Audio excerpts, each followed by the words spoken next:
a bit of a cliche, but William Gibson's famous quote, "The future is already here, it's just unevenly distributed." We have seen the future of aviation, we have seen the future of food, we have seen the future of robotics. Right now, it's too hard. It's not reliable enough. It's too expensive. But as we work on that, as we make it cheaper and easier and more ubiquitous, then it becomes more evenly distributed. Then regular people can have these powerful tools and we can see what they'll do with it. So we've already seen that robots can fly. The question is, how do we make it so that everybody can see that?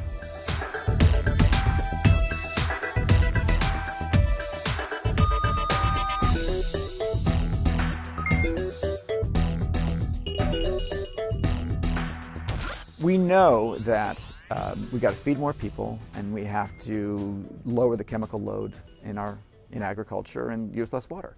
How are we going to do that? Well, the answer is going to be essentially technology, that farms are becoming increasingly automated, robotic tractors, robotic milking machines, etc. And farms are increasingly becoming a big data opportunity. We realize that the more you know about the farm, the better you can manage it, and the better you can optimize your yield and decrease your chemical load. How are we going to get big data? How are we going to measure our farms? And the answer is you can either scatter sensors like seed, which is hard and we don't know how to do that, or you can just take the sensors to the farm, which is what drones can do.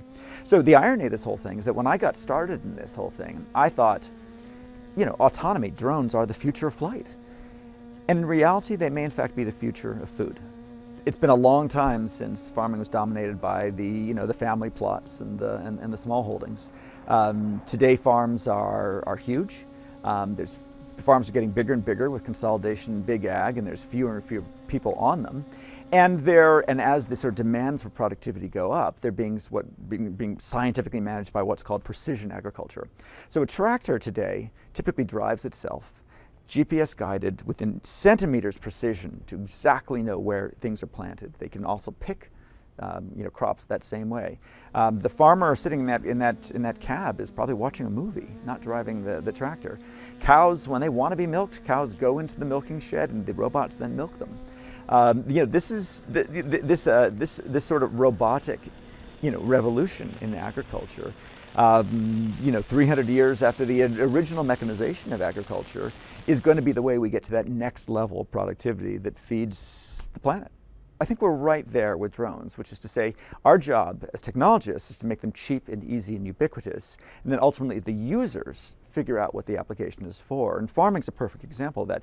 It was farmers who told us that these things were fantastic crop survey devices, and we didn't realize that crop surveys were important until we started talking to farmers, and they explained that agriculture is the biggest industry in the world. That right now, because farms are so big, farmers can't walk their fields anymore. They just don't actually know what's going on, and as a result, they use more chemicals or more water than they need to, simply because they're suffering from ignorance. They can't afford the cost of a disease infection, so they overspray. If they could get, a sensor, and by this I mean a simple camera, to just fly every day and say, here's what's going on with your crops today. Maybe they wouldn't be spraying those chemicals. Maybe we could lower the chemical load in our food and our environment.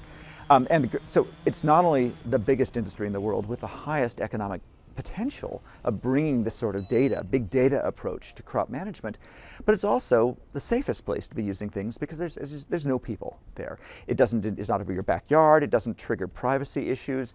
It's private land. It's under 400 feet. If we do our job right, today you think of drones as military weapons. Tomorrow you'll think of drones as farm equipment. There'll be these things buzzing over crops as you drive through the countryside.